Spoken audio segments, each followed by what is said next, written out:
Oxygenated blood and tissue किसके through?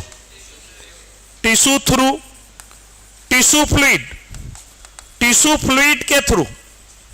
और एक बात बताई थी, चौथा है सेलुलर रेस्पिरेशन, और सेलुलर रेस्पिरेशन के 4 स्टेप बताए थे।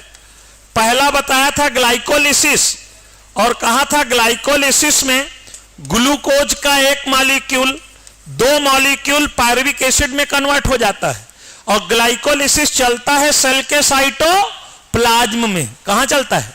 साइटोप्लाज्म ऑफ सेल में। दूसरा स्टेप क्या बताया था? Conversion of pyruvic acid into, सब पढ़ा चुके हैं, एसिटाइल कोएंजाइम ए, यह दूसरा स्टेप बताया था। तीसरा स्टेप बताया था क्रेब्स साइकिल, जो चलती है माइटोकॉन्ड्रिया के मैट्रिक्स में। और चौथा स्टेप बताया था इलेक्ट्रॉन ट्रांसपोर्ट सिस्टम। और बताने के साथ एक बात बताई थी कि हमारे चैप्टर का नाम रेस्पिरेशन नहीं है, हमारे चैप्टर का नाम है ब्रीदिंग एंड गैसियस एक्सचेंज।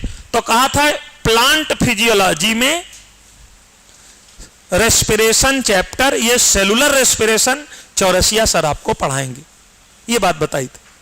और हमारे चैप्टर का नाम क्या है? Breathing and exchange of gases. तो हम क्या पढ़ाएंगे? मैकेनिज्म ऑफ ब्रीदिंग पढ़ाएंगे, और क्या पढ़ाएंगे? गैसियस ट्रांसपोर्ट पढ़ाएंगे, और क्या पढ़ाएंगे? गैसियस एक्सचेंज पढ़ाएंगे। इतना ही हमारे कोर्स में है। अब बताओ, आपकी सेल को लगातार ऑक्सीजन की सप्लाई चाहिए कि नहीं चाहिए? और बताओ, ये जो रिएक्शन हो रही है, ये रेस्पिरेशन एनाबोलिक है कि कैटाबोलिक? और लगातार इसमें क्या प्रोड्यूस हो रहा है? CO2। तो 2 बातें चाहिए, ऑक्सीजन की सप्लाई लगातार चाहिए, और जो CO2 बन रहा है उसको लगातार हटाते रहो, क्योंकि CO2 हार्मफुल है, और CO2 को बोलते हैं यूनिवर्सल बेस्ड प्रोडक्ट है CO2, है ना? ये मैंने पढ़ा दिया है, ठीक है? अच्छा, जिसका भी जो छूटता चल रहा, जब मैं रेगुलर बैच में पढ़ाऊंगा तो मॉर्निंग बैच में तुम्हारे यहां अनाउंस कर दूंगा कि मॉर्निंग में आके रिकवरी कर लो, ठीक है? जैसे जिसका जिसका डाइजेस्टिव सिस्टम छूटा है, मैं मॉर्निंग में जब डाइजेस्टिव सिस्टम स्टार्ट करूंगा तो तुम्हें इंफॉर्मेशन दे दूंगा कि भैया सुबह आओ, इतने बजे क्लास होती है, अपना डाइजेस्टिव सिस्टम पढ़ के चले जाओ, ठीक है? आगे पढ़ाएं, चलो पढ़ो लिखो भैया, नहीं कैसे होगा? अच्छा, सांस लेने को बोलते हैं ब्रीदिंग, और रेस्पिरेशन तो बड़ा टर्म है, गैसियस एक्सचेंज भी आएगा, ट्रांसपोर्ट भी आएगा। और रेस्पिरेशन कितने प्रकार का? 3, external respiration, internal respiration, cellular respiration. हमें कौन वाला नहीं पढ़ाना है? सेलुलर रेस्पिरेशन नहीं पढ़ाना है, एक्सटर्नल रेस्पिरेशन पढ़ाना है। एक्सटर्नल रेस्पिरेशन में कितनी चीजें आएंगी? 2, एक तो ब्रीदिंग आएगी, ब्रीदिंग या वेंटिलेशन, और दूसरा क्या आएगा? Gaseous exchange between lungs and deoxygenated blood. और दूसरा क्या पढ़ाना है? गैसियस ट्रांसपोर्ट, लंग्स से टिश्यू तक ऑक्सीजनेटेड ब्लड का ट्रांसपोर्ट ऑफ ऑक्सीजन, और टिश्यू से लंग्स तक डीऑक्सीजनेटेड ब्लड का ट्रांसपोर्ट ऑफ कार्बन डाइऑक्साइड। और क्या पढ़ाना है? Internal respiration, gaseous exchange between oxygenated blood and tissue, किसके through? Through tissue fluid. Clear हुआ कि नहीं हुआ? अच्छा, आगे देखो, सांस लेने को ब्रीदिंग बोलते हैं। आगे देखो, कॉमनली नोन एज रेस्पिरेशन। इसी ब्रीदिंग को सामान्यतः तुम रेस्पिरेशन क्या देते हो, लेकिन यह रेस्पिरेशन नहीं है, रेस्पिरेशन बड़ा टर्म है। ब्रीदिंग का मतलब होता है सांस लेना, और रेस्पिरेशन का मतलब होता है श्वसन, है ना? आगे देखो, श्वसन और सांस लेने में अंतर है। हवा का अंदर जाना, बाहर आना, यह सांस लेना है, और अंदर जो प्रक्रियाएं हुई वो क्या है? रेस्पिरेशन। तो दोनों में फर्क है। ये बकवास कर रहा है कि अपने सीने पे अपना हाथ रख के देखो तो सीना ऊपर नीचे हो रहा है, देखने की क्या जरूरत है? दूसरे के सीने पर रख के देख लेंगे, भले मार खा जाए। Place your hands on your chest. अच्छा चेस्ट बोल रहा है, ब्रेस्ट नहीं बोल रहा। You can feel the chest moving up and down, you know that. अच्छा आप जानते हैं कि, क्या जानते हैं भाई देख ले, you know that it is due to, आप जानते हैं किसकी वजह से हो रहा है, सांस लेने की वजह से हो रहा है। It is due to breathing. How do we breathe, कैसे हम सांस लेते हैं। The respiratory organs and the mechanism of breathing are described in the following section of this chapter. इस चैप्टर के नीचे सेक्शन में यह दिया गया है कि हम सांस कैसे लेते हैं, उसकी मैकेनिज्म क्या है, और गैसियस एक्सचेंज कैसे होता है, और गैसेस का ट्रांसपोर्ट कैसे होता है। आप भैया ध्यान दो, इस चैप्टर का नाम क्या है, breathing and exchange of gases. इस चैप्टर का नाम रेस्पिरेशन नहीं है। रेस्पिरेशन कौन पढ़ाएगा, चौरसिया सर, वो इसलिए पढ़ाएंगे कि उनके पास यही एक चैप्टर है बॉटनी वालों के पास। अच्छा तो हमारे पास नर्वस सिस्टम है, उनके पास है। हमारे पास डाइजेस्टिव सिस्टम है, उनके पास है। अच्छा हमारे पास एक्सक्रीटरी सिस्टम है, उनके पास है नहीं। बताओ हमारे पास मूवमेंट एंड लोकोमोशन है, उनके पास है नहीं। हमारे पास एंडोक्राइनोलॉजी है, उनके पास है नहीं। जब कुछ है ही नहीं, एक चैप्टर हम लोगों ने छोड़ दिया, चलो रेस्पिरेशन बॉटनी वालों को दे दो, फूल पत्ती पढ़ाते लोग। तो एक चैप्टर हम लोगों ने दे दिया भाई, आगे आ जाओ। अब सुनो कितना पढ़ा दिया और देखो क्या क्या पढ़ाया है। एक्चुअली तुम बहुत अच्छा जानते हो, इनकी कोई औकात नहीं तुम्हारे सामने।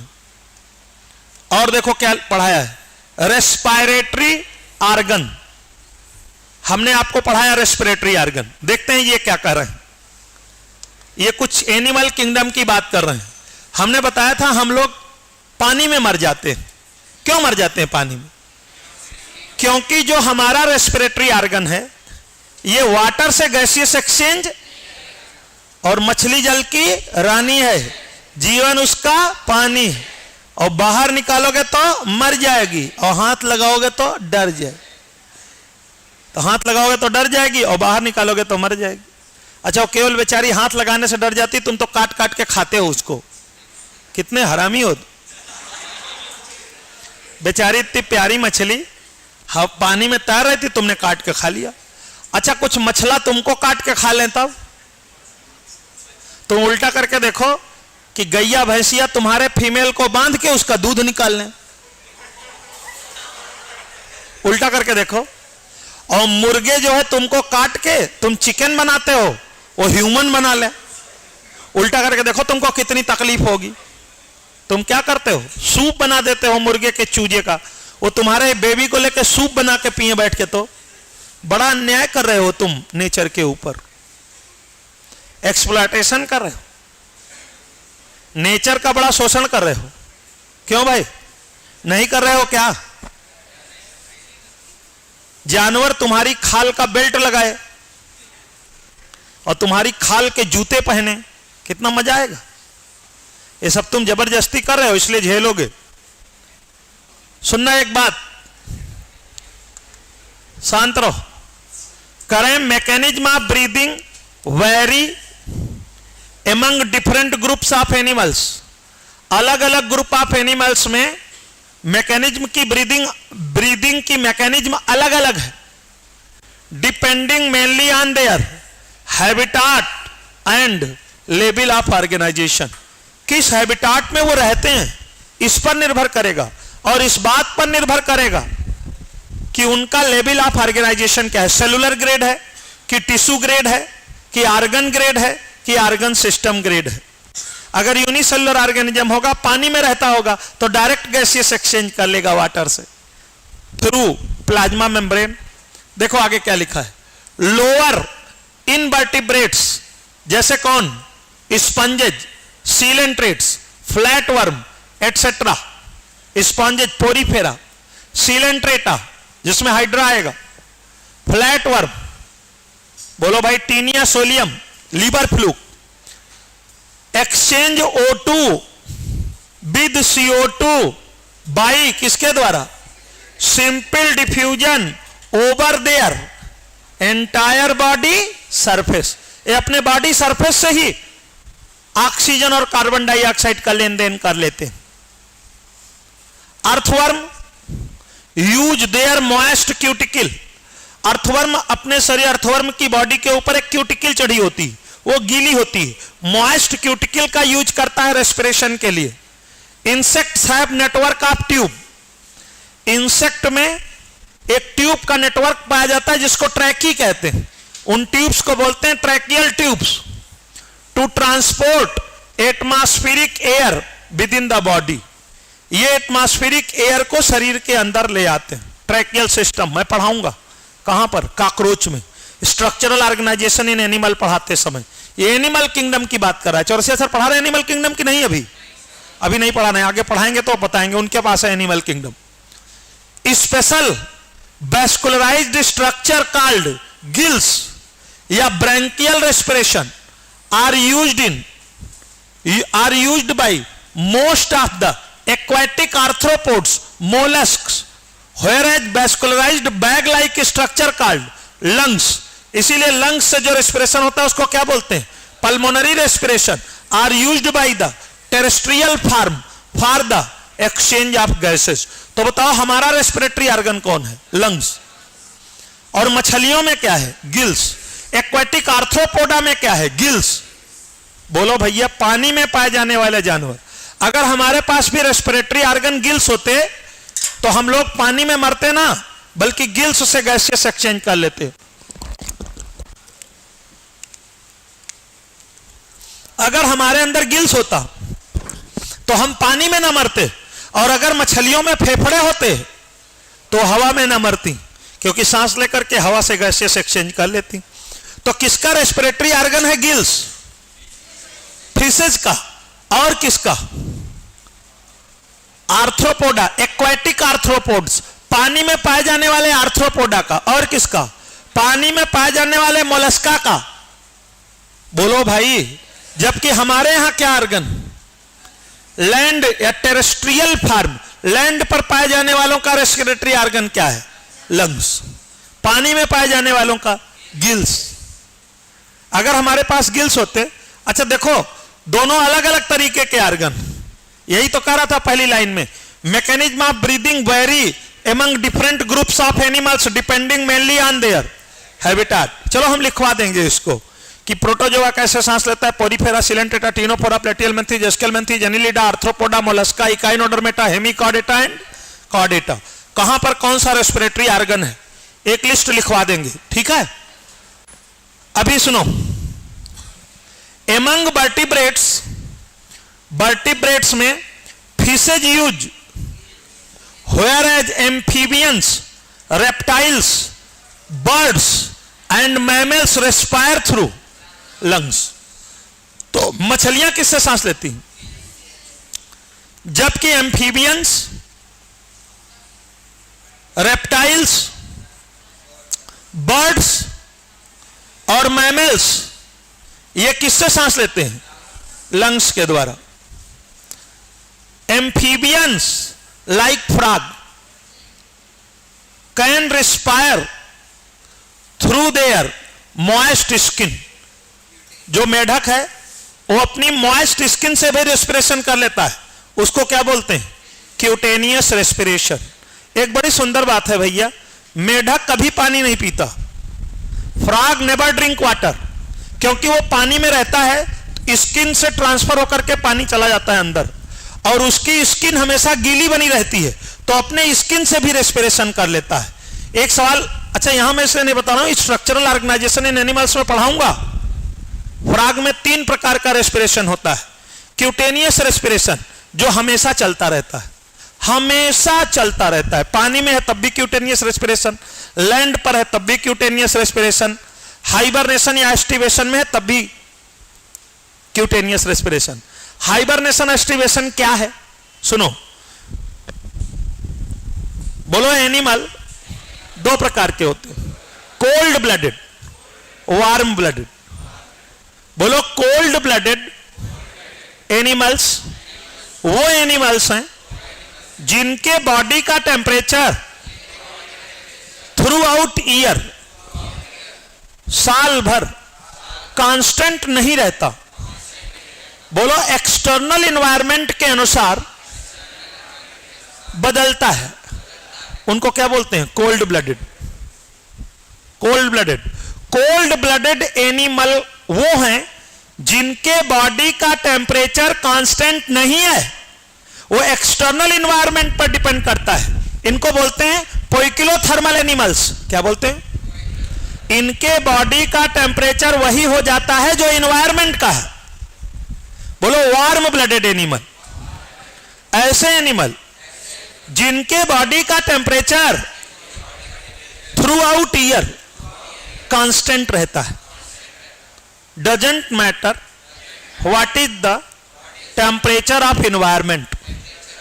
इन्वायरमेंट में क्या टेम्परेचर है इससे कोई फर्क नहीं पड़ता, इनके बॉडी का टेम्परेचर कांस्टेंट रहता है। इनको क्या बोलते हैं? अब मर गए सबके सब। बोलो वार्म ब्लडेड। बोल बोल के पढ़ो, और जो पढ़ा देते हैं तो पूछ लेते हैं तो ऐसे मुंह बना दिए, लो चाहे थप्पड़ मारो चाहे प्यार करो, हम नशे में हैं। वो है ना, ठुकराओ या कि प्यार करो, मैं नशे में हूं। ऐसे मुंह बना के बैठ गए बस। ऐसे मुंह बनाने से थोड़ी काम बनता बेवकूफ, याद करना पड़ता है। तो एनिमल कितने प्रकार के? दो, कोल्ड ब्लडेड, वार्म ब्लडेड। शीत रुधिर वाले प्राणी, गर्म रुधिर वाले प्राणी। ये नहीं कि इनका खून गर्म है इनको गुस्सा बहुत आता। वार्म ब्लडेड का क्या मतलब हुआ? बोलो बोलो, वार्म ब्लडेड का मतलब हुआ कि इनकी बॉडी का टेम्परेचर कांस्टेंट रहता है, इन्वायरमेंट पर डिपेंड नहीं करता, जैसे बर्ड्स, मैमल्स। बोलो इसीलिए ये लोग पूरे साल दिखाई देते, बर्ड्स और मैमल्स पूरे साल दिखाई देते हैं। चाहे जून की गर्मी हो बाहर, तब भी तुम्हारे बॉडी का टेम्परेचर 37 डिग्री सेल्सियस, और चाहे बाहर ठंडी हो तब भी तुम्हारे बॉडी का टेम्परेचर 37 डिग्री सेल्सियस। सर्दी और गर्मी किसको लगती है? कोल्ड ब्लडेड की कि वार्म ब्लडेड को? कोल्ड ब्लडेड को। ये कोल्ड ब्लडेड देखो, इनको लगती है।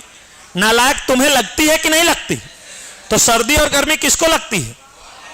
वार्म ब्लडेड को। अरे बोलो, सर्दी और गर्मी किसको लगती है? वार्म ब्लडेड को।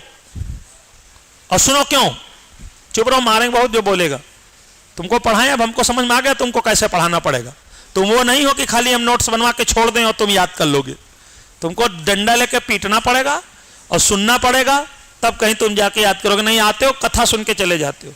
बस इस कथा में और उस कथा में एक अंतर है, वहां प्रसाद बंटता है, यहां प्रसाद नहीं बंटता। नालायकों, सब याद करवाऊंगा तुमको। अब मुझे समझ में आ गया ना कि तुम्हारी वैरायटी क्या है। मतलब तुम्हारी वैरायटी ऐसी है कि पीटोगे तभी याद करोगी। पीटेंगे बहुत प्यार से, लाल करेंगे मार मार के। अब अगर लाल होना है तो समझ लो मत पढ़ो, और नहीं तो याद करके आओ।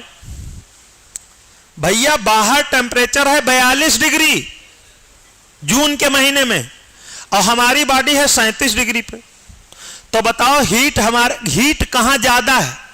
बाहर इन्वायरमेंट में। किसका टेम्परेचर कम है? बॉडी का। तो हीट बाहर से शरीर के अंदर जाएगी, गर्मी लगेगी। क्या लगेगी? गर्मी लगेगी, इसलिए गर्मी लगती है। तो देखो गर्मी में हम लोग ऐसे सोते हैं, ऐसे टांग फैला के। भाई या बहन का पैर छू के, पैर छू नहीं जाना चाहिए, समझ लो, नहीं मारेंगे एक लात की। याद आया ना? गर्मी में एकदम फैल के सोते हैं। क्यों फैल के सोते हैं बताओ? सरफेस एरिया खूब फैला लो ताकि हीट लॉस बॉडी से होता रहे, क्योंकि अंदर घुस रही है ना गर्मी। अच्छा सुनो, सर्दी में मोहब्बत बढ़ जाती है। आओ तुम भी आओ इधर, तुम भी आओ उधर। रजाई ओढ़े सब भाई बहन उसी में चिपके पड़े हैं सब एक दूसरे से। क्यों बताओ? सुनो, बाहर टेम्परेचर है 10 डिग्री, अभी भी तुम्हारा शरीर कितने पे है? 37 पर। तो शरीर का टेम्परेचर ज्यादा और बाहर टेम्परेचर कम, तो हीट बॉडी से निकलेगी, और जब बॉडी से हीट निकलेगी तो ठंडक लगेगी। तो ऐसे करते हैं, गुड़ गुड़ गुड़ गुड़ कहां पर है? देखो जब ऐसे कर लिया, ये वाला सरफेस, ये वाला सरफेस, ये वाला सरफेस कवर हो गया कि नहीं कवर हो गया? इसलिए सर्दी में लेटते ही गोल हो जाते हैं, पैर से कोड़ लिया। क्यों भाई, क्यों गोल हो गए? क्योंकि स्फीयर का सरफेस एरिया सबसे कम होता है। ताकि हीट लॉस बॉडी से कम हो। बोलो यार। तो सर्दी गर्मी उसका एहसास उसको होता है जिसके बॉडी का टेम्परेचर कांस्टेंट। अच्छा, कभी भूल जाना इसको, तो ऐसे याद रखना। बताओ तुमको सर्दी और गर्मी लगती कि नहीं लगती? बोलो। अच्छा, इसीलिए तुम्हारे बॉडी का टेम्परेचर कांस्टेंट होता है, इसीलिए जब तुम डॉक्टर को दिखाने जाते हो तो तुम्हारे मुंह में डाल दिया थर्मामीटर और घड़ी देखने लगा कि ऐसे देखता है, कैलेंडर देखो, जनवरी में दूसरा होना चाहिए और जून में दूसरा होना चाहिए। बताओ तुम्हारे बॉडी का टेम्परेचर अलग अलग महीने में अलग अलग होगा ना, कि सेम होगा? सेम होगा ना। कितना होता है? 98.6 डिग्री फ़ारेनहाइट या 37 डिग्री सेल्सियस। तो तुम तो साल भर सरवाइव कर लेते हो।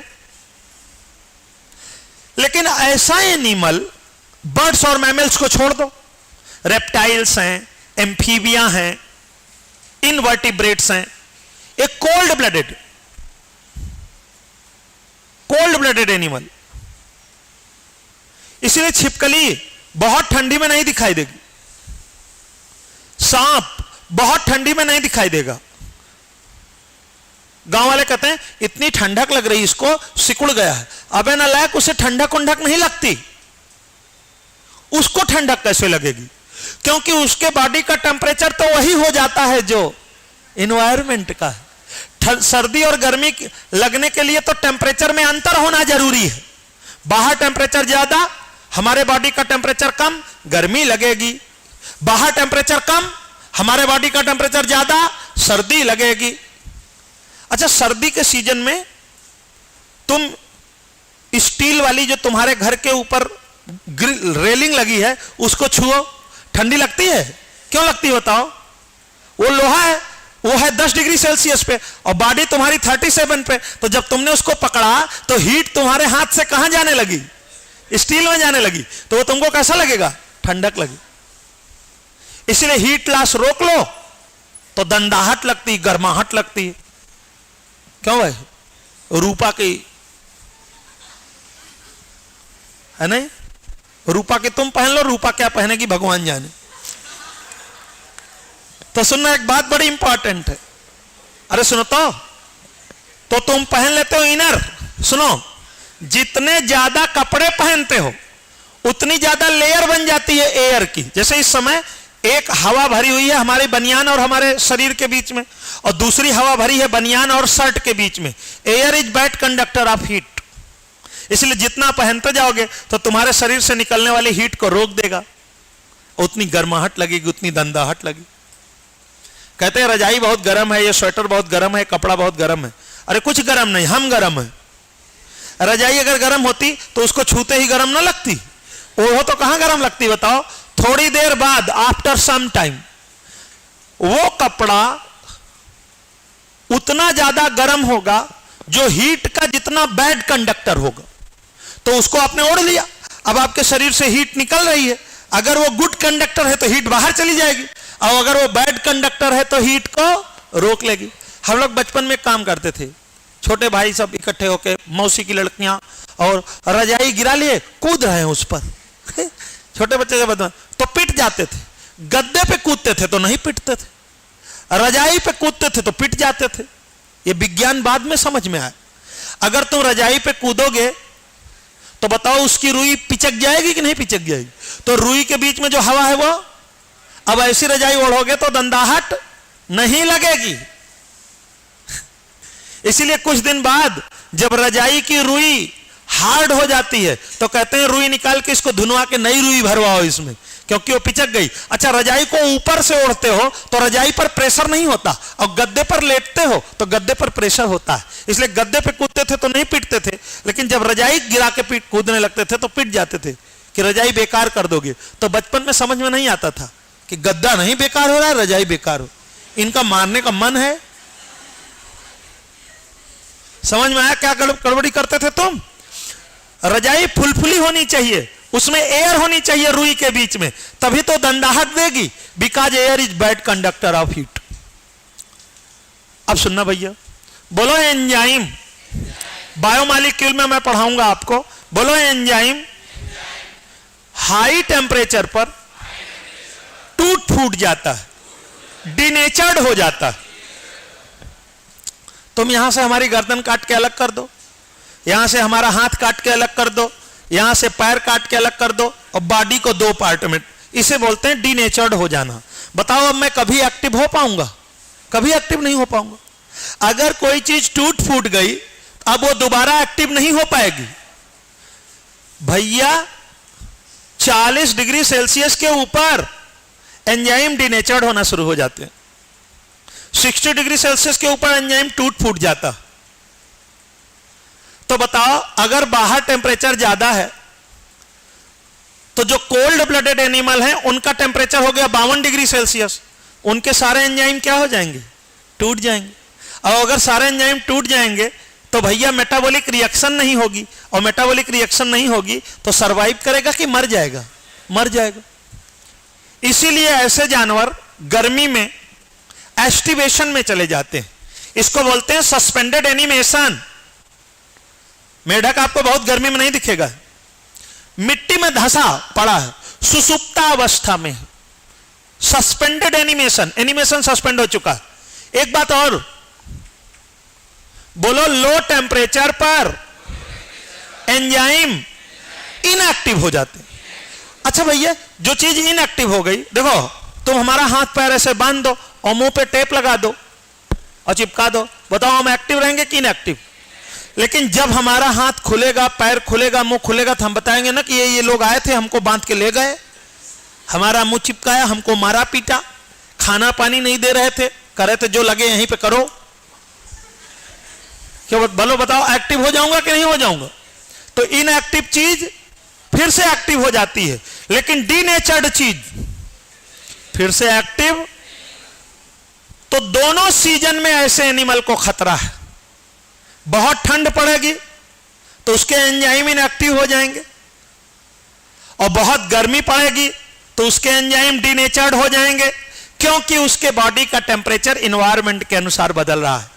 इसीलिए बेटा जैसे जितने भी कोल्ड ब्लडेड एनिमल हैं ये सस्पेंडेड एनिमेशन में जाते हैं, सुसुप्ता अवस्था में चले जाते हैं, लाइफ प्रोसेसेस को सस्पेंड कर देते हैं।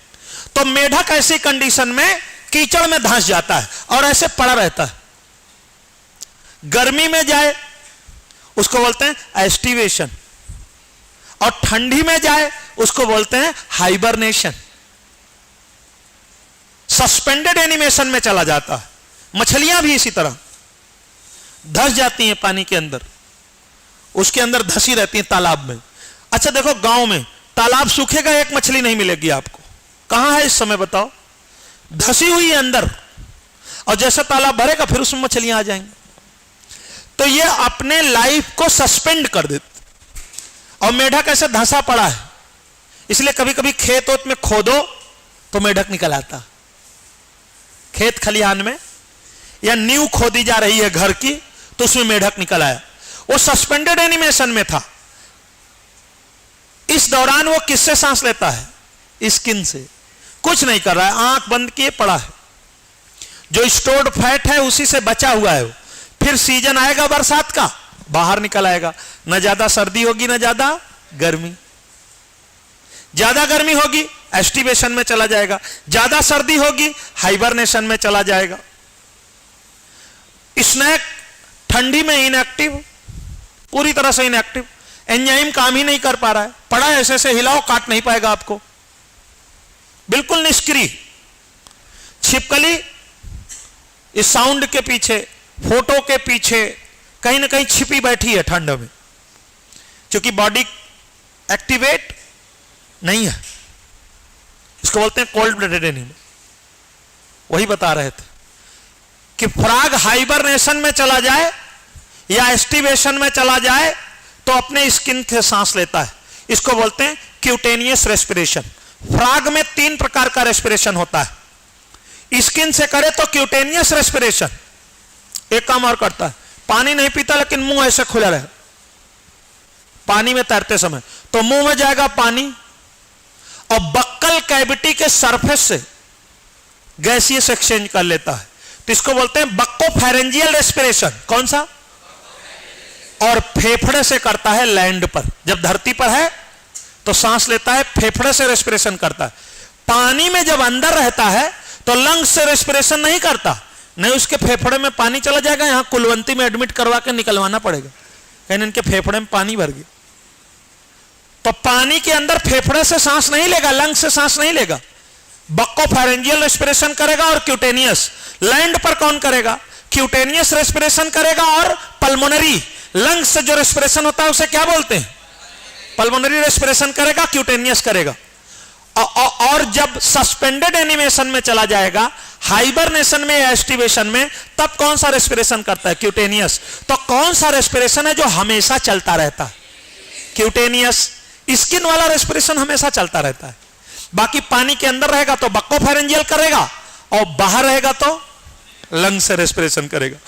अच्छा, इसके अंदर दोनों क्षमता है, ये नहीं कि हमने मेढक को उठा के पानी में फेंक दिया अब मरो तुम डूब के, नहीं मरेगा, क्योंकि पानी में भी रेस्पिरेशन कर लेता है। और मछली की तरह नहीं है, हमारी तरह नहीं है, इसलिए बोला गया amphibious. Amphi means dual, bios means life. दोनों लाइफ में जी लेता है, पानी में भी और धरती पर भी। दोनों का होने के चक्कर में किसी का नहीं हो पाया। जब धरती पे आता है, धरती कहती है हटो, तुम कौन से प्योर टेरेस्ट्रियल एनिमल हो, पानी में जाओ। उसको बोली बोलती है। और फिर जब पानी में कूदता है तो पानी कहता है तुम तो लैंड पर भी जाते हो, यहां क्यों आए, जाओ। इसलिए किसी एक का होके रहो, दो दो के हो जाओगे तो किसी के नहीं हो पाओगे। क्यों भाई? तो या तो खेल कूद मौज मस्ती के हो लो और या तो पढ़ाई के हो लो, दोनों एक साथ नहीं चलेगा भाई। Getting my point? अच्छा, ये नहीं कि मेढक को उठा के पानी में फेंक दिया, कहा मरो अब तुम, नहीं मरेगा, वो अंदर से मुस्कुराएगा, बोलेगा हम कोई आदमी थोड़ी है, हमारे पास कोई सांस लेने के लिए लंग्स ही कोई थोड़ी है, हम तो क्यूटेनियस रेस्पिरेशन भी कर लेते हैं, हम तो बक्कोफेरेंजियल रेस्पिरेशन भी कर लेते हैं, इसलिए वो सरवाइव करेगा।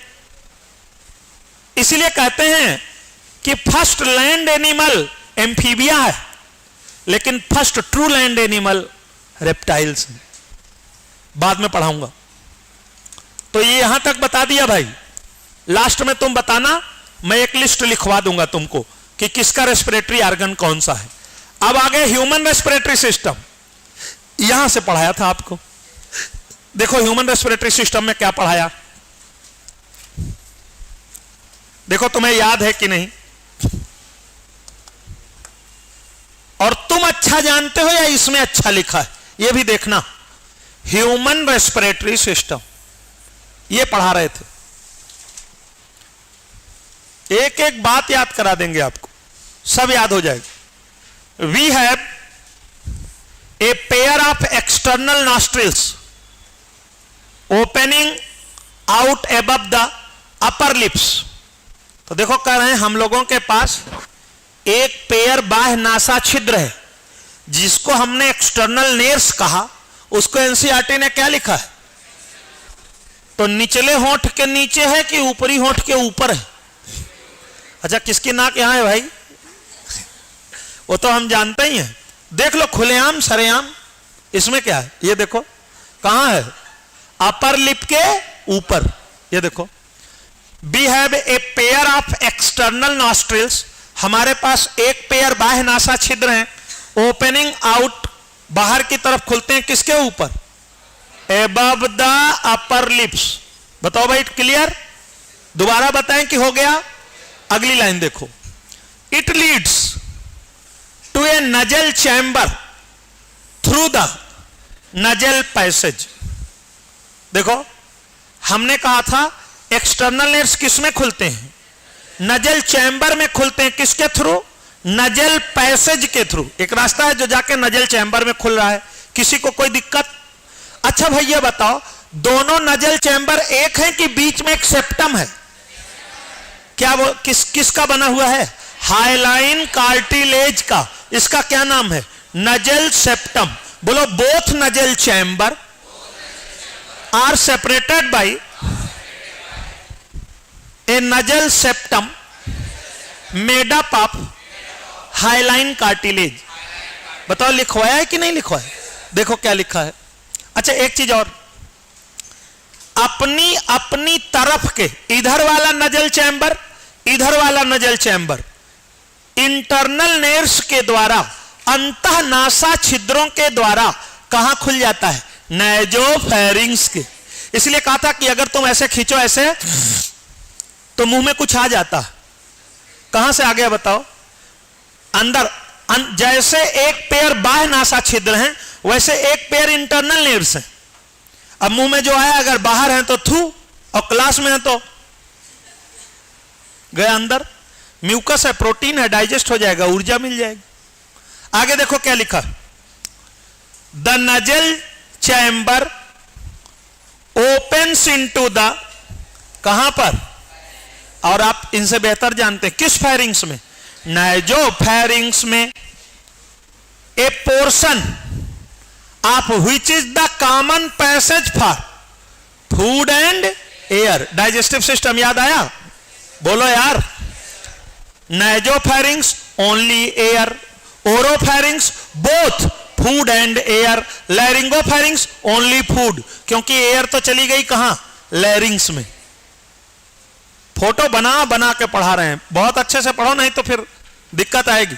और देखो, the pharynx open through the larynx region into the trachea. बताओ भैया, बातें नहीं है हीरो, बात मत को मारेंगे बहुत अभी। जब मैं क्लास छोड़ दूं अभी 17 मिनट बाद, तो तुम उसके घर चले जाना आज, और रात भर बात निपटाना, जो मन करे सो करो, हमसे क्या मतलब, कोई बात रह ना जाए। और गाना गाना आधा चंद्रमा रात आधी, रह न जाए तेरी मेरी बात आधी। आज बात पूरी कंप्लीट कर लो, नालायक कहीं के। यहां मैं पढ़ा रहा हूं, तुम आपस में बात करो, बात मत करो, मारेंगे बहुत। सुनो, फेरिंग्स किस में खुलता है? ट्रैकिया में। बताओ, फोटो बनाया था। And uppermost anterior modified portion of trachea is known as larynx. तो लैरिंग्स की ओपनिंग ग्लाटिस, और ग्लाटिस पे जो ढक्कन है इपीग्लाटिस। तो देखो, नाइजोफेरिंग्स से ओरोफेरिंग्स में हवा आई, ओरोफेरिंग्स से ग्लाटिस के थ्रू चली गई लैरिंग्स में, और लैरिंग्स से कहां चली गई? ट्रैकिया। लैरिंग्स किसका बना हुआ बॉक्स है? कार्टिलेज का। और लैरिंग्स को क्या बोलते हैं? Sound box. Larynx is a cartilaginous box which help in sound production and hence called the sound box. During swallowing, निगलते समय, भोजन को निगलते समय, glottis can be covered by thin elastic cartilaginous flap. इस कार्टिलेजिनस फ्लैप को क्या बोलते हैं? इपीग्लाटिस किस कार्टिलेज का बना है? इलास्टिक कार्टिलेज का बना है। और भोजन को निगलते समय इपीग्लाटिस ग्लाटिस को ढक लेता है, नहीं तो भोजन लैरिंग से ट्रैकिया से फेफड़े में पहुंच जाएगा, ऑपरेट करके निकालना पड़ेगा फिर। इसलिए घर के बुढ़े बुजुर्ग बोलते हैं कि खाना खाते समय बोलना नहीं चाहिए, क्योंकि खाना खाते समय तुम अगर बोलोगे तो इपीग्लाटिस ग्लाटिस से हटा रहेगा और थोड़ा सा सूरा उधर चला जाएगा। तो वैसे करते हो याद है? किए हो ना ऐसा? हर आदमी के साथ ये घटना हुई। बोलते छिछनी चली गई, पानी पिलाओ, तो किधर चला गया वो? लैरिंग्स में। सुनो, इपीग्लाटिस ग्लाटिस को कवर कर लेता है to prevent the entry of food into the larynx, क्योंकि फूड तो ओरोफेरिंग्स से लैरिंगोफेरिंग्स में जाएगा और गलेट से होता हुआ कहां चला जाएगा? ईसोफेगस, और ईसोफेगस से स्टमक, और स्टमक से इंटेस्टाइन। फूड का रास्ता अलग है, हवा का रास्ता अलग है। बताओ समझ में आ रहा है? और अगर अभी भी नहीं आ रहा है तो नहीं आएगा। समझदानी का इलाज करो, समझदानी में गड़बड़ी है। जैसे चूहेदानी में चूहा, वैसा समझदानी में समझ। तो बिल्कुल समझने का प्रयास करें आप। आगे देखो क्या लिखा है, trachea is a straight tube. आगे देखो, trachea is a straight tube, सीधे आई, कहां तक गई? फिफ्थ थोरैसिक वर्टिब्री तक। और जहां फिफ्थ थोरैसिक वर्टिब्री थी उसी के सामने किसमें टूट गई? ब्रोंकाई में। तो ट्रैकिया किसमें टूटती है? ब्रोंकाई में। और ब्रोंकाई किसमें टूटता है? ब्रोंकियोल में। तो सुनो, देखो क्या है। Trachea is a straight tube extending up to the mid thoracic cavity which divides at the level of, लिखवाया है कि नहीं लिखवाया? फिफ्थ थोरेसिक वर्टिब्रा इनटू क्या? Right and left primary bronchi. Bronchi होता है प्लूरल और इसका सिंगुलर होता है ब्रांकस। तो देख लो, तुमको लिखवाया मैंने, primary bronchus, secondary bronchus, tertiary bronchus, terminal ब्रांकस। एक बात और नोट कर लेना, तुम नहीं गलत करोगे। ट्रैकिया टूटता है ब्रोंकाई में। ब्रोंकाई प्लूरल है, इसका सिंगुलर होता है ब्रांकस। और ब्रोंकाई किसमें टूटता है? ब्रोंकियोल में। ब्रोंकाई किसमें टूटता है? ब्रोंकियोल में। तो ट्रैकिया किसमें टूटता है? ब्रोंकाई में। और ब्रोंकाई किसमें टूटता है? अब देखो, each bronchi undergoes repeated division to form the secondary and tertiary bronchi. तो बताओ, मैंने ज्यादा पढ़ाया कि एनसीईआरटी पढ़ाया? एनसीईआरटी पढ़ाया है। Primary bronchus, secondary bronchus, tertiary ब्रांकस और फिर टर्मिनल ब्रांकस। ये सुनो, अच्छा सुनो, ब्रोंकाई किसमें टूटता है? करें, इसमें लगातार विभाजन होता जाएगा। Repeated division to form the secondary and tertiary bronchi. And अरे ब्रोंकाई किसमें टूटेगी? Bronchioles ending up in a very thin क्या? Terminal bronchiole. याद आया? LTR, lobular bronchiole, terminal bronchiole. और टर्मिनल ब्रोंकियोल किसमें टूटेगा? Respiratory bronchiole. और respiratory bronchiole alveolar duct, alveolar duct, alveolar sac. और एल्वियोलर सैक में क्या भरा है? एल्वियोलाई। अच्छा, अब तुम बताओ एक चीज, जिसकी इसके पहले वाली क्लास छूट गई है उसके लिए यह बात कथा कहानी जैसी है।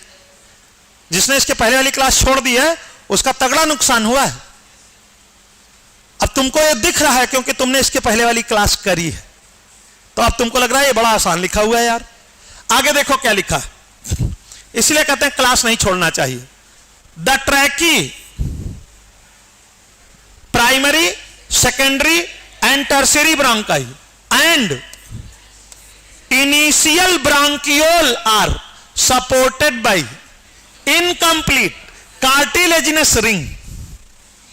बोलो भाई।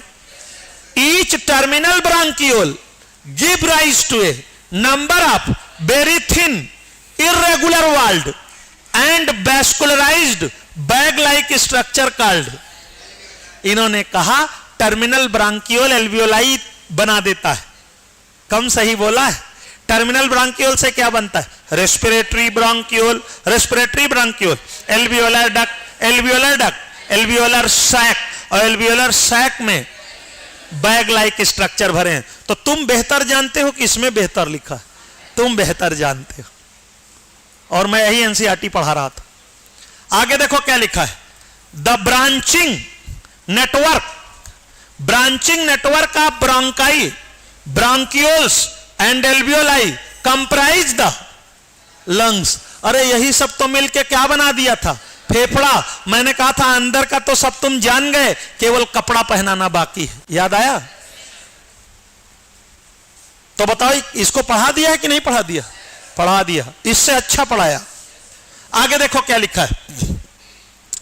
We have two lungs one pair, वो तो मालूम ही है। Which are covered by double layered pleura, outer वाले को पेराइटल प्लूरा, इनर वाले को विसरल प्लूरा। लिखवाया है double layered pleura with pleural fluid between them. अच्छा भाई ये बताओ, लंग्स की जो कवरिंग है उसको प्लूरा बोलते हैं क्या?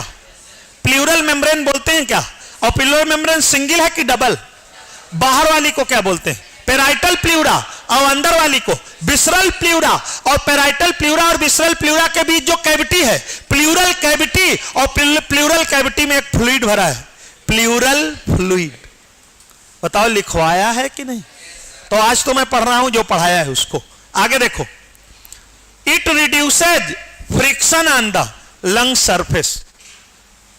The outer pleural membrane is in close contact with the thoracic cavity. हमने कहा था इंटरनली भीतर से थोरैसिक कैविटी को घेरे हुए है, तो पेराइटल प्लूरा किसके कांटेक्ट में है? थोरैसिक कैविटी के। देखो outer pleural membrane, outer pleural membrane forms thoracic cavity की लाइनिंग बनाती है, होयर है, जबकि the inner pleural membrane is in contact with the lung surface. हमने लिखा था parietal pleura forms inner lining of thoracic cavity और visceral pleura is closely applicable on lung tissue. तो लंग के सरफेस पर कौन लगी है? Visceral pleura. अब भैया जो इसके पहले लेक्चर में नहीं था उसके लिए मैं क्या करूं? आत्महत्या कर लूं? तुम्हें रहना चाहिए ना हर क्लास में। क्लास छोड़ोगे तो बातें समझ में नहीं आएंगी, और ये मैंने सब पढ़ा दिया है। आगे देखो, the part starting with the, अच्छा सुनो, अब चुप रहो, एक बात और सुनो। कहा था एक्सटर्नल नेर्व्स से लेकर टर्मिनल ब्रांकियोल तक कोई गैसियस एक्सचेंज नहीं होता, केवल कंडक्शन होता है गैसेज का। इसीलिए इसको बोलते हैं कंडक्टिंग पाथ, इसीलिए इसको बोलते हैं नो एक्सचेंज जोन, इसीलिए इसको बोलते हैं डेड स्पेस। और 150 ml एयर यहां फंस जाती है, उसको क्या बोलते हैं? Dead volume. हमने कहा कि नॉर्मल ब्रीदिंग में एयर का जो वॉल्यूम हम भीतर बाहर करते हैं उसे हम क्या कहते हैं? Tidal volume. और ये होता है 500 ml, और 500 ml में 150 ml एयर इसमें फंस के रह जाती, उसी को क्या बोलते हैं? Dead volume. बताओ लिखवाया है कि नहीं लिखवाया? देखो क्या लिखा है, द पार्ट स्टार्टिंग फ्रॉम, यहां से देखें, the part starting with external nostrils up to the, कहां तक? टर्मिनल ब्रांकियोल कॉन्स्टिट्यूट द, कौन सा पार्ट? Conducting part. Where as the alveoli and their ducts form the respiratory और exchange part of the respiratory system. तो कौन no exchange zone बनाता था? कंडक्टिंग पार्ट बनाता था। External nostrils to terminal bronchiole, पूरा बोले। एक्सटर्नल नेर्व से नजल चैम्बर, नजल चैम्बर से नेजोफेरिंग्स, नेजोफेरिंग्स से ओरोफेरिंग्स, ओरोफेरिंग्स से लैरिंग्स, लैरिंग्स से trachea, primary bronchus, secondary bronchus, tertiary bronchus, terminal bronchus, lobular bronchiole, terminal bronchiole. यहां तक क्या था? Conducting part. केवल एयर का कंडक्शन होता है, किसी प्रकार का कोई गैसियस एक्सचेंज नहीं होता, इसलिए इसको क्या बोल रहे थे? No exchange zone, conducting path, dead space. बोलो भैया। और एक्सचेंज जोन कौन है? Respiratory bronchiole, alveolar duct, alveolar sac, alveoli. पहली दफा गैसियस एक्सचेंज कहां स्टार्ट हुआ? रेस्पिरेटरी ब्रांकियोल में। लेकिन which one of the following is actual site for gaseous exchange? Alveolus और एल्वियोलाई। सब लिखवाया। देखो क्या लिखा है, ये रेस्पिरेटरी सिस्टम। अच्छा देखो, the conducting part transport the atmospheric air to alveoli. और इसका काम क्या है? नजल चैम्बर का। Clears it from foreign particle. Respiratory membrane का फंक्शन याद आया? अरे नाक में जो पढ़ाया था, रेस्पिरेटरी मेम्ब्रेन के कितने फंक्शन पढ़ाए थे? 3। Air filtration, clears the air from foreign particle. दूसरा क्या बताया था? Humidify the air, humidify. और तीसरा क्या बताया था?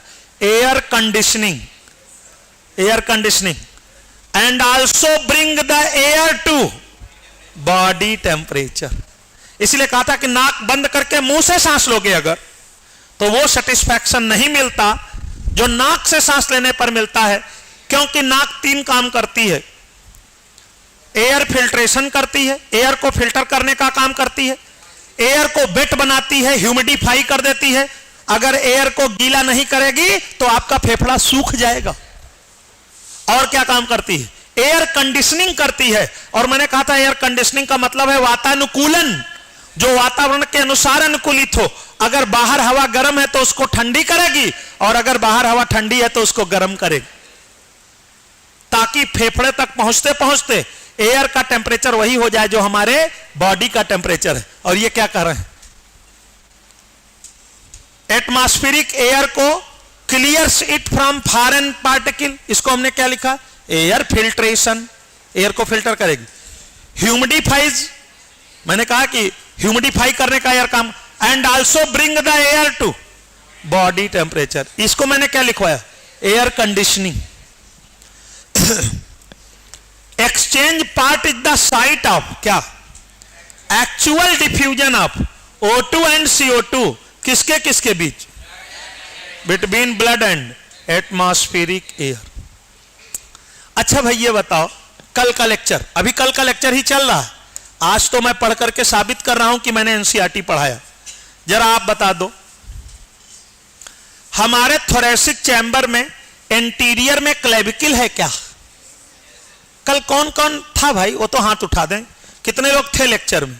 तो अपनी फोटो देखो, इंटीरियर साइड में क्लेविकल बोन है क्या, और पोस्टीरियर साइड में डायाफ्राम है क्या, डार्सल साइड में क्या है, थोरेसिक वर्टिब्री, और वेंट्रल साइड में स्टर्नम, और लैटरल साइड कौन बना रही, रिब्स। देखो जरा, और इस केज को क्या बोला था, थोरेसिक केज, क्या बोला था, देखो जरा, देखो जरा, सब एनसीईआरटी पढ़ाया। The lungs are situated in thoracic chamber which is anatomically an air tight chamber, अभी नहीं पढ़ाया, एयर टाइट चैम्बर छोड़ दो, अभी नहीं पढ़ाया इसको, मैकेनिज्म ऑफ ब्रीदिंग में पढ़ाते हैं, है ना, मैकेनिज्म ऑफ ब्रीदिंग में। घड़ी हमारी अच्छी है, वो वाइफ ने दिया है। द थोरेसिक चैम्बर, देखो तुमको अपनी पर्सनल बात भी हम बता देते हैं। अच्छा सुनो, the thoracic chamber is formed dorsally by the vertebral column. Dorsal में क्या है, ये कहा है वर्टिब्रल, और अच्छा बोले तो थोरेसिक वर्टिब्री ही तो होगी कि पूरा वर्टिब्रल कॉलम होगा, केवल थोरेसिक वर्टिब्री। अच्छा सुनो, वेंट्रली द, मर गया सबके सबब, वेंट्रली द स्टर्नम, ये देखो पेन सीने में डालने जा नहीं रही, कौन सी हड्डी है, sternum, sternum. Laterally by the ribs, इधर से रिब्स, इधर से ribs, laterally by the ribs, and on the lower side dome shaped, गुम्मद के आकार का डायाफ्राम, नीचे डायाफ्राम है। इसी ने तो थोरेसिक चैम्बर को एब्डोमिनल चैम्बर से अलग किया हुआ है। The anatomical setup of lungs in thorax is such that any change in volume of thoracic cavity will be reflected in the lungs cavity। बोलो, हम लोग अपने फेफड़े का, अपने लंग्स का वॉल्यूम डायरेक्टली बढ़ा घटा नहीं सकते। बोलो, हमारा फेफड़ा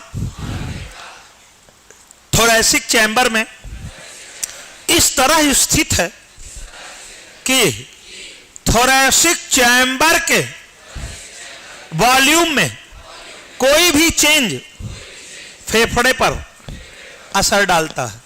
थोरेसिक चैम्बर का वॉल्यूम बढ़ाओगे, फेफड़े का वॉल्यूम बढ़ जाए, थोरेसिक चैम्बर का वॉल्यूम घटाओगे, फेफड़े का वॉल्यूम घट जाएगा। ऐसे समझो, जैसे ये हमारा हाथ थोरेसिक चैम्बर है और इसमें कोई गुब्बारा चिपका दो, ऐसे चिपका है गुब्बारा, तो जब हम ऐसे फैलाएंगे तो गुब्बारा फैलेगा, और जब दबाएंगे तो गुब्बारा दबेगा। और सुनो, गुब्बारे के और हमारे हाथ के बीच में कोई गैप नहीं है। ऐसे चैम्बर को क्या बोलते हैं, एयर टाइट चैम्बर। क्या बोलते हैं, एयर टाइट चैम्बर। देखो, such an arrangement is essential for breathing as well as we can not directly alter the pulmonary volume. आप लंग्स के वॉल्यूम को डायरेक्टली चेंज नहीं कर सकते। एक बात सुना जाए, इधर देखो, अभी जो मैं समझाना चाहता हूं तुरंत समझा दूंगा। यह है थोरेसिक कैविटी, थोरेसिक चैम्बर, यह थोरेसिक चैम्बर है, और यह भरा है तुम्हारा फेफड़ा, लंग्स, और यहां बीच में कोई गैप नहीं है और कहीं से एयर आ नहीं सकती, और कहीं से एयर आ नहीं सकती सिवाय इस रास्ते के।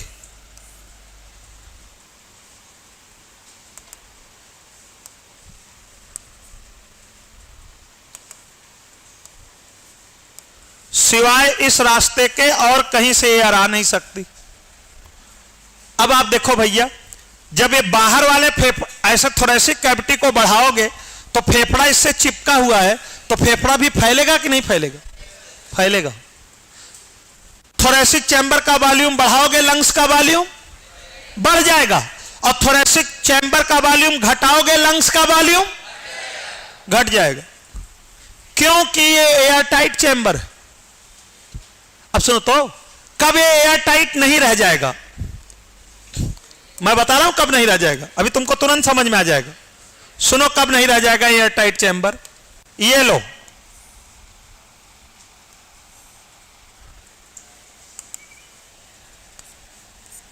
इसमें 2 होल कर दो। अब ये एयर टाइट नहीं रह गया। बाहर वाला तुम बढ़ाओगे तो बाहर वाले का वॉल्यूम बढ़ेगा, और यहां से ऐसे सुरसुर सुरसुर हवा भरनी शुरू हो जाएगी, और फेफड़ा वहीं छूट जाएगा। नहीं छूट जाएगा? अरे बोलो यार, अगर ये एयर टाइट ना होता, कहीं से इसमें छिद्र हो जाता, तो थोरेसिक चैम्बर को तुम बढ़ाओगे तो यहां जो जगह खाली है बाहर से इसमें हवा आनी शुरू हो जाएगी। यही तो होता है जब डायफ्राम दब जाता है। इसीलिए हैंडल में एयरबैग बहुत जरूरी है। पुराने जमाने में जो जीप उप होती थी वो उसका हैंडल ऐसे होता था। एक्सीडेंट हुआ, ड्राइवर खत्म हो गया, कोई चोट नहीं ड्राइवर के, मुंह से हल्का सा खून गिरा है और ड्राइवर मर गया। एक्चुअली हुआ क्या जानते हो? स्टीयरिंग यहीं लग गई, और ये स्टीयरिंग जब यहां लगी तो डायाफ्राम पंचर हो गया। और जैसे भैया डायाफ्राम पंचर हुआ, ये जब पंचर हो गया भैया, तो अब thoracic chamber air tight chamber नहीं रहा। अब जब ये फेफड़ा फैलेगा, अब जब थोरेसिक चैम्बर फैलेगा तो यहां से एयर चली जाएगी, फेफड़ा वहीं छूट जाएगा, और जब फेफड़े ने फैलना सिकुड़ना बंद कर दिया, सेसेशन ऑफ ब्रीदिंग हो जाएगी, सांस आना रुक गई, खत्म कहानी। फेफड़ा पंचर और मुंह से हल्का सा खून आया, खत्म। पूरे शरीर में कहीं कोई चोट नहीं। इसलिए हैंडल चलाते समय बहुत स्ट्रेट, पहले तो चेंज ही नहीं होता था, अब तो हम लोगों की कार में है, एडजस्ट कर लो।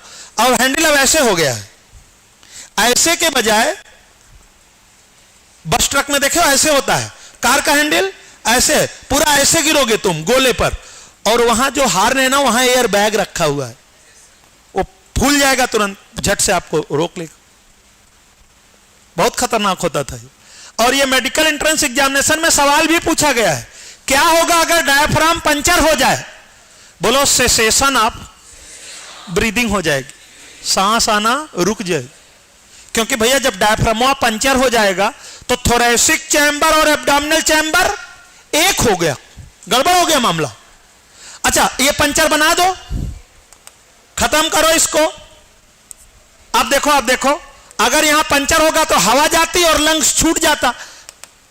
अब ये पंचर है ही नहीं है, ये बंद है चारों तरफ से, और फेफड़ा इससे ऐसे चिपका हुआ है। तो बताओ भैया, अगर तुम थोरेसिक चैम्बर के वॉल्यूम में कोई चेंज करोगे तो उसका असर किसके ऊपर जाएगा? फेफड़े के ऊपर। इसी को क्या बोलते हैं? Air tight chamber. बोलो हम अपने थोरेसिक चैम्बर का वॉल्यूम बढ़ाकर लंग्स का वॉल्यूम बढ़ा सकते हैं। थोरेसिक चैम्बर का वॉल्यूम घटाकर लंग्स का वॉल्यूम घटा सकते, डायरेक्टली लंग्स के वॉल्यूम को अल्टर नहीं कर सकते। आप डायरेक्ट अपने लंग्स को फुला पिचका नहीं सकते। किसके थ्रू फुलाते पिचकाते? थोरैसिक चैम्बर के थ्रू। इसी चैम्बर को क्या बोलते हैं? Air tight chamber. समझ में आया कि नहीं? अच्छा, एक बात और, respiration involves the following step, जो अभी पढ़ाया तुरंत। रेस्पिरेशन इन्वॉल्व्स द फॉलोइंग, सुनो। पहला क्या पढ़ाया था? एक्सटर्नल रेस्पिरेशन, अभी बताया है यार। एक्सटर्नल रेस्पिरेशन में कौन सी दो चीजें आएंगी? ब्रीदिंग या वेंटिलेशन आएगा, और आएगा gaseous exchange between lungs and deoxygenated blood. ये लंग्स में कहां से आया होगा? इन्वायरमेंट से। तो इसको तुम डायरेक्ट कर सकते हो ना, gaseous exchange between environment and blood. ये क्या हो गया? External respiration. फिर क्या होगा? Gaseous transport via blood, blood के थ्रू गैसियस ट्रांसपोर्ट। फिर क्या होगा? Internal respiration. इंटरनल रेस्पिरेशन क्या है? Gaseous exchange between oxygenated blood and tissue through tissue fluid. और टिश्यू या सेल के अंदर क्या होगा? Cellular respiration. आओ देखते हैं। तुमको लगेगा पता नहीं सर कहां से पढ़ा रहे थे। ये पढ़ा रहे थे, देखो। Respiration involves the following step: breathing और pulmonary ventilation, by which atmospheric air is drawn in and CO2 rich alveolar air is released out। ये क्या है? ब्रीदिंग और ventilation. Diffusion of gases across the alveolar membrane, ये दोनों क्या है? क्या बात है? External respiration. उसके बाद क्या होगा बताओ? Transport of gases by blood, lung से टिश्यू तक ऑक्सीजनेटेड ब्लड का ऑक्सीजन का ट्रांसपोर्ट, और टिश्यू से लंग्स तक डीऑक्सीजनेटेड ब्लड का कार्बन डाइऑक्साइड का ट्रांसपोर्ट। ये second step, transport of gases by. अब क्या होगा? Internal respiration. इंटरनल रेस्पिरेशन क्या है? Gaseous exchange between deoxygenated blood नहीं, oxygenated blood and tissue. Diffusion of O2 and CO2 between blood and tissue. अरे कौन सा blood and tissue? Oxygenated blood and tissue. किसके थ्रू? Through tissue fluid. ये क्या है? Internal respiration. और cell के अंदर जो हुआ वो क्या है? Cellular respiration. ऑक्सीजन को यूज करके ऑर्गेनिक मैटर का ऑक्सीडेशन करके एनर्जी प्रोड्यूस कर लिया आपने। ये क्या है?